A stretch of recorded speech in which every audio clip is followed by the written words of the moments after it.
मेरे आदर्श रहे। अरे भाई पूरी दुनिया में टाटा स्टील अपना प्रोडक्ट बेचती है, मेरे प्रोडक्ट को टाटा स्टील बेचती वाह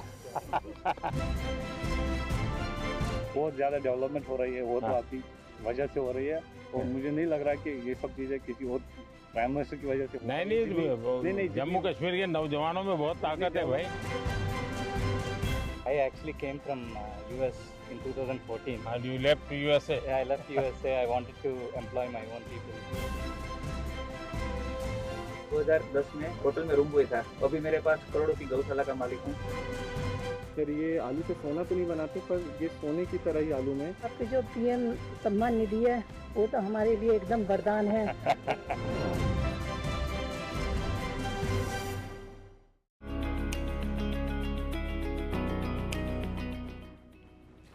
राम राम। हरियाणा के हिसार जिले का हूँ जी मैंने काबली चना बोने से खेती शुरू की थी। तो पहले ये थोड़ी कितने साल पहले किया आपने? 4 साल हो गए जी। अब 10 क्विंटल प्रति एकड़ से पैदावार मिलती है मेरे काबली चना की। कुछ तो क्रॉप ऐसा है कि जिसके बीच में भी डाल दे तो भी दलहन होता है। हाँ, तो एक अतिरिक्त कमाई होती है, थोड़ी मेहनत पड़ती है। तो और भी किसानों को लगता है कि हम भी दलहन की तरफ चलें, अपनी जमीन फिर से जिंदा हो जाए। हाँ लगे हैं जी, ऐसा सोचते हैं।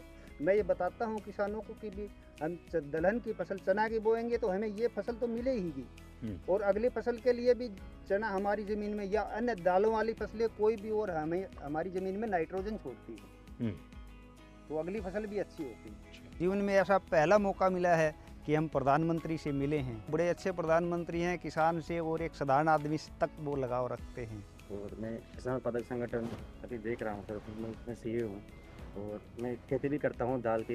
हमारे 16 बीघा ज़मीन है घर की, मैं चना करता हूँ जी। और हमने महिलाओं के 20 महिलाओं का ग्रुप बना रखा है गाँव में, तो हम उनसे चना लहसुन पापड़ ये बना रहे हैं, क्योंकि हमारे जो ऑडियो पे उसमें लहसुन। अच्छा, वहीं पर उसका आपका प्रोडक्ट भी कर लेते हैं? हाँ, तो किसी प्रोडक्ट का नाम रखा है कि जो हमारा गाँव दुगारी है सर, उसी के नाम से हमने ब्रांड नेम रखा है दुगारी वाले। अच्छा हाँ, चना लहसुन पापड़, दुगारी वाले चना लहसुन पापड़।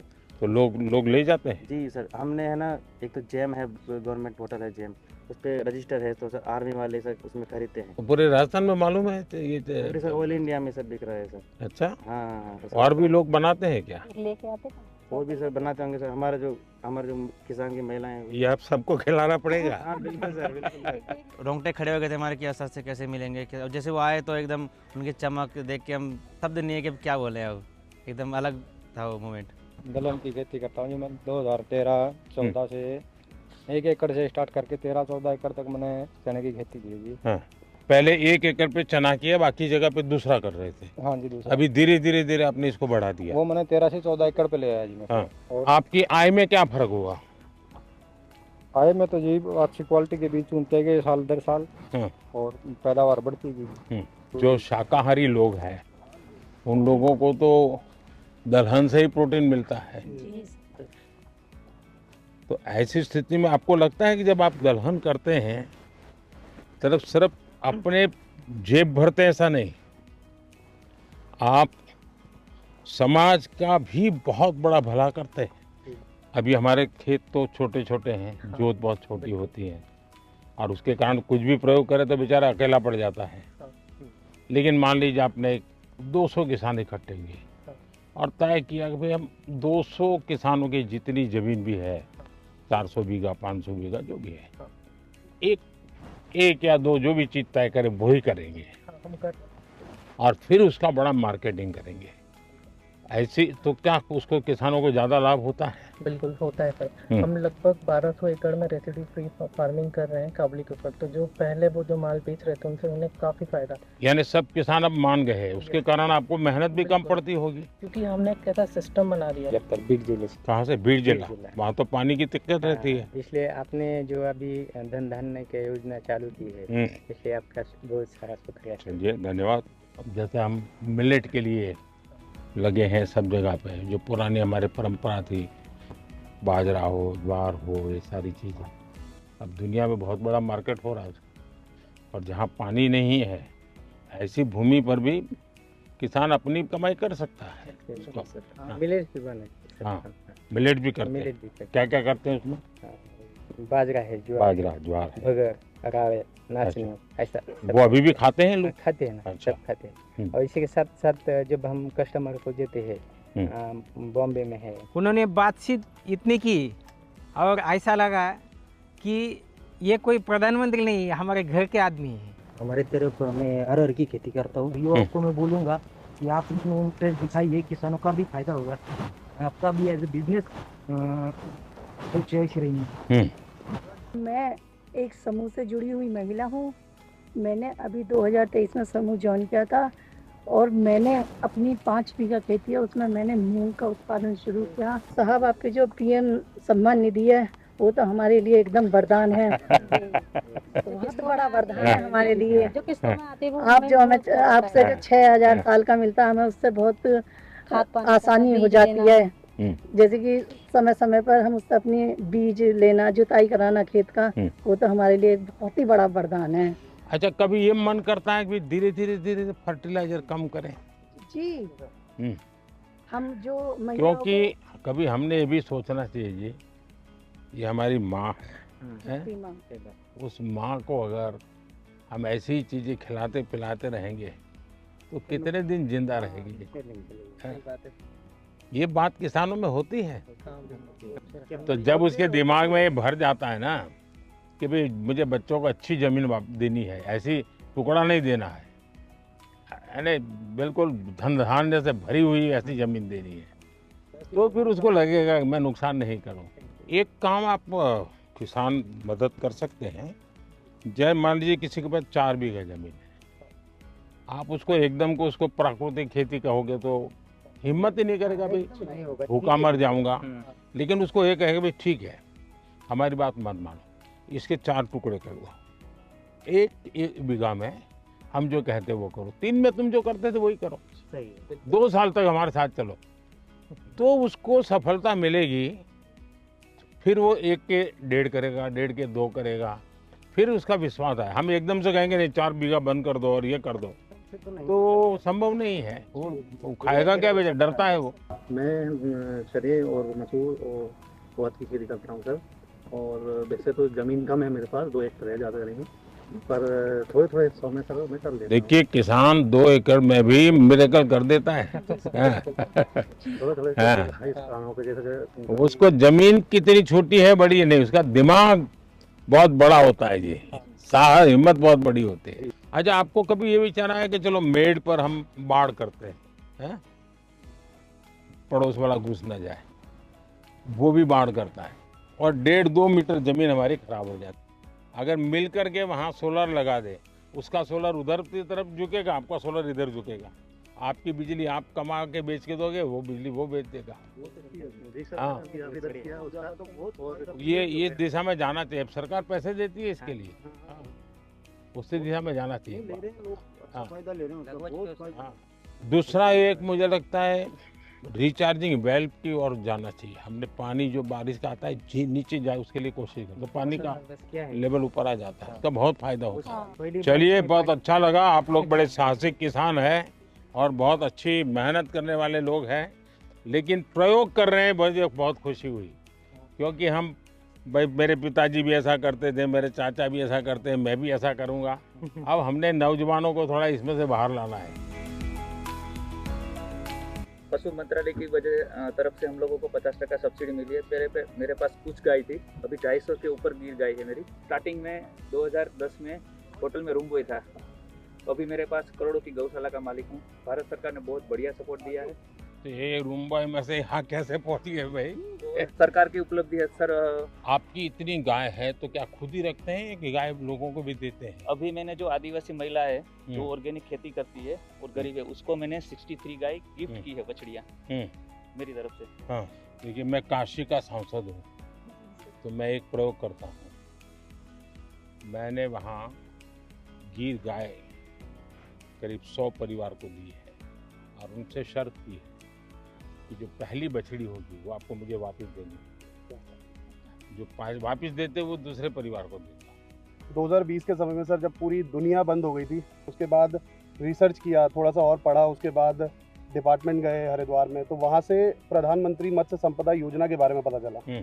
और मुझे ऐसा लगता है सर वो लाइफ चेंजिंग एक स्कीम है हमारे लिए। और वहाँ से फिर जो मेरे को सब्सिडी के रूप में जो मेरे को असिस्टेंस मिली, उसकी वजह से सर मेरे को बहुत ज़्यादा हेल्प हुई। कितने लोगों को काम देते हैं? 25 के करीब जो लड़के हैं हमारे गांव के, उत्तराखंड के छोटे छोटे गांव से, वो हमारे यहाँ आके सर काफ़ी कुछ सीख के कुछ अलग अलग जगहों पे वो चले गए और अपना अपना थोड़ा थोड़ा काम कर रहे हैं। मेरा सजावटी मछली पे मेरा अच्छा एक्वाकल्चर पहली बार सर यूपी में शुरू किया। हाँ हाँ, कैसे कर रहे हैं और कहाँ से सारा ट्रेनिंग लिया, क्या किया? PhD हूँ, मेरा सब्जेक्ट यही रहा है। तो मैंने सोचा कि मैं बजाय जॉब सीकर के जॉब प्रोवाइडर बनूँ, तो फिर मैंने जो है वहाँ पे स्टार्ट किया गाजीपुर में। दुनिया में एक्वाकल्चर में बहुत काम होता है और भारत में कई विशेषताएं भी है। हमने उस तरफ ध्यान दिया तो बहुत बड़ा मार्केट है। प्रधानमंत्री मत्स्य संपदा योजना एक स्टार्टअप फार्मर्स के लिए बहुत बड़ी होप है। आपका जो सपना है कि गांव अगर समृद्ध होगा तो देश समृद्ध होगा, तो मैं सरायकेला में हाथीमारा गांव में वहाँ पे 125 गरीब जनजाति और हो जाति फैमिली को अडॉप्ट कर लिया और वहाँ पे मेरा इंटीग्रेटेड फार्मिंग का हमने आयाम चालू। आपकी पढ़ाई भी इसमें हुई या पहले से कहीं ट्रेनिंग ली, कैसे मन कर गया इसमें? सर आप मेरे आदर्श रहे। अरे भाई आपने देश को आह्वान किया था कि जॉब सीकर की जगह पे जॉब गिवर बनो। पूरी दुनिया में टाटा स्टील अपना प्रोडक्ट बेचती है, मेरे प्रोडक्ट को टाटा स्टील बेचती है। वाह बढ़िया। सर मेरे आराध्य रहे हैं, मेरे प्रेरणा स्रोत रहे हैं, मेरे गुरु रहे हैं और मेरे पूरे जीवन का इम्पैक्ट उनके छोटे छोटे एडवाइस, उनके छोटे छोटे बातों को लेके परिवर्तित होता रहा है। जी मैं सखी ऑर्गेनाइजेशन से जुड़ी हूँ और हमारा सफ़र 20 महिलाओं से शुरू होकर आज 90,000 महिलाएं 90,000? जी सर 90,000 महिलाएं काम कर रही हैं और वो दूध बेचकर एक अच्छी इनकम ले रही हैं और हमने आज तक 14,000 प्लस लखपति दीदियाँ भी बनाई हैं। आप तो सर मेरे कल बता रही हो। मेरा बस यहाँ अच्छा फिशिंग बोट है, मच्छी वाला हूँ। अभी आपका स्कीम का वजह से प्रधानमंत्री मत्स्य संपदा योजना स्कीम का वजह से आइस प्लान भी हुआ, कोस्टर अजीब हुआ। कितने लोग काम करते हैं आपके साथ? मेरे साथ काम करते हैं 100 लोग काम करते हैं। अच्छा, और भी ऐसे लोग हैं जिनको ये विचार आता है? जी सर, इन लोग अभी दूसरा लोग अभी अंडमान जो पहले हम लोग जो ठीक से हम लोग को ये फिशिंग बोट जाने नहीं सकता सर। आपका स्कीम का प्रधानमंत्री मत्स्य संपदा योजना स्कीम का वजह से अभी बोट भी चल रहा है, अभी आइस भी मिल रहा है सर, यहाँ मच्छी रखने का जगह भी मिलता है सर। अच्छा। मैं कश्मीर से आ रहा हूँ। मैंने एक प्रोग्राम के जरिए आपकी स्कीम के बारे में सुना थी MMSY, तो वहाँ पे जाके मैं उससे मशगूल हुआ, तो मैंने ये कल्चर स्टार्ट किया 3 रेस्टे से। मेरे अभी 14 एम्प्लॉयज़ है, 14 एम्प्लॉयज़ है और 15 लाख का मेरा मुनाफा हो रहा है साल भर का। बहुत अच्छा मार्केट मिल रहा है और इसके साथ औरों को भी फायदा मिल रहा है। अब तो ये ट्रेन से भी आपका गुड़ जा रहा है तो बहुत जल्दी से आपकी चीज़ें पहुँचेगी। बहुत ज़्यादा डेवलपमेंट हो रही है, वो तो आपकी वजह से हो रही है और मुझे नहीं लग रहा कि ये सब चीज़ें किसी और प्राइम मिनिस्टर की वजह से। नहीं, जम्मू कश्मीर के नौजवानों में बहुत ताकत है भाई। कश्मीर में आपकी दौरान, आपकी हुकूमत के दौरान, गवर्नमेंट के दौरान हुई है। मैं नहीं चाह रहा हूँ कि और वजह से भी हो सकती है। उनसे मिलके मतलब जो थेरेपी हमें पूरी गार्डनिंग करके, पूरी एक्वाकल्चर फार्मिंग करके नहीं मिल रही है, वो आज उनसे मिलके चलते चलते बात हो गई तो अच्छा लग रहा है कि एक नेचुरल थेरेपी सी मिल गई। Namaskaram, sir. Namaskar. So I actually came from US in 2014. And you left USA? Yeah, I left USA. I wanted to employ my own people. And I started with small 10-acre farm, shrimp farming. Now I'm doing 300 plus acres shrimp farming. On top of that, I'm having hatcheries. We're producing seed for 10,000 plus acres. I took benefit from FIDF, sir, and almost I got at 7% interest rate. Wow. So because of that, I was able to expand a lot. Now I have about 200 employees. Sir. Wow, great. Narendra Modi ji was walking towards us. It was a pause moment of my life. It was like a wow situation.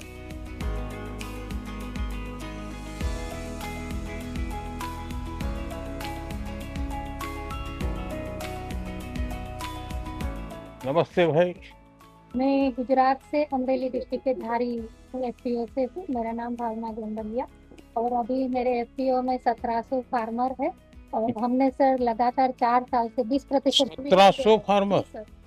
और कितनी जमीन होगी सबकी मिला करके? Sir हम 1500 एकड़ जमीन में पूरा हमारा फार्मिंग कर रहे हैं। अच्छा। और 20% डिविडेंड 4 साल से लगातार दे रहे हैं सर, 200 करोड़ प्लस। उनकी अलग अलग फसल लेते हैं कि आपने तय की हुई फसल वो करके देते हैं? MSP का भी काम हम उसमें करते हैं और साथ में सर उसमें हम सबसे बड़ा अचीवमेंट है कि सरकार, भारत सरकार की जो स्कीम है ना गारंटी वाली, तो जब हमारे FPO के पास पैसे नहीं थे तो 2 करोड़ रुपए हमें बिना गारंटी के दिए गए, उनसे हमारा बहुत बड़ा अचीवमेंट हुआ। नमस्कार प्रधानमंत्री जी, मेरा नाम सुनील कुमार है, मैं जैसलमेर राजस्थान से हूँ। हम ज़्यादातर काम IPM जीरे में करते हैं, इंटीग्रेटेड पेस्ट मैनेजमेंट, ऑर्गेनिक जीरा। अच्छा। तो सर मेरे FPO के अंदर 1035 किसान हैं, जिसमें से 60 अब जीरा वाले हैं। जीरा और इस सब जीरा का मार्केट कहाँ है? सर अभी जो हम भेज रहे हैं ना सर, गुजरात के अंदर अलग अलग एक्सपोर्टर्स को देते हैं, तो वो फिर उनको लेके जाते हैं। कभी किसी ने इसबगुल का आइसक्रीम बनाया है क्या? नहीं। सोचिए, बहुत बड़ा मार्केट हो सकता है। जैसे उन्होंने वैल्यू एडिशन के बारे में बोला, उन्होंने जैसे एक छोटा सा आइडिया दिया, अब उनके दिमाग में कहाँ से आया, पर आइसक्रीम आज तक हमने भी नहीं सोचा, पहली बार सोचा है। अब इसके ऊपर विचार करेंगे और ज़रूर कुछ करेंगे। मैं सर धर्मेंद्र कुमार मौर्य, मिर्जापुर, जो आपका संसदीय क्षेत्र वाराणसी है उसके बगल का जिला है। अब मिलेट्स पे हम लोग काम कर रहे हैं जी सर, जिसमें उसका पैकेजिंग वगैरह करके ब्रांड करके बिक्री बिक्री होती है। हम डिफेंस में NDRF को भी सप्लाई दे रहे हैं सर, हमारा उनके साथ MOU है सर। मेरा नाम फयाज अहमद है, मैं कश्मीर से हूँ। तो हम एप्पल का काम करते हैं। एप्पल वाले हैं? एप्पल वाले हैं। अब तो आपको एप्पल ले जाने के लिए गाड़ी मिल गई है। हाँ गाड़ी तो मिल गई है। 60,000 टन आपके फल सब्जी फूल रेल मार्ग से यहाँ पे दिल्ली में पहुंचे? दिल्ली में पहुंच गए, बाकी जगहों पे पहुंच गए। ये बहुत बड़ा काम हुआ है जी, लेकिन ट्रकों में बहुत टाइम लगता है। मेरा नाम राफी फिक्रा है, मैं जबलपुर मध्य प्रदेश से। सर हम एरोपोनिक्स के थ्रू पोटैटो सीड्स बनाते हैं। ऐसा ही? हाँ सर, ये वर्टिकल फार्मिंग है, हॉरिजॉन्टल करते हैं। ये सब पोटैटो सीड्स हैं सर। ये आलू से सोना तो नहीं बनाते, पर ये सोने की तरह ही आलू में, क्योंकि इसी को फिर हम फील्ड में मल्टीप्लाई करते हैं और किसान अपनी खुद की अब ऊपर करते हैं जी सर, आलू। तो लटकते हुए आलू होते हैं सर इसमें। मतलब ये जैनियों के लिए है, ये जैन आलू है।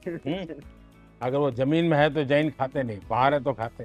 नरेंद्र मोदी जी से जब मिले तो उनको हमने ये मिनी ट्यूबर्स दिखाया, उन्होंने ये आलू देखा, उन्होंने उनको इस बारे में पता था हॉरिजॉन्टल फार्मिंग और एरोपोनिक्स के बारे में, तो उन्होंने देखते ही बोला कि ये तो जैन आलू है। उन्होंने हमें इस जैन आलू की उपाधि दी है इस आलू को। नमस्कार, मेरा नाम मोहम्मद असलम है, मैं 12 जिले से हूँ सर।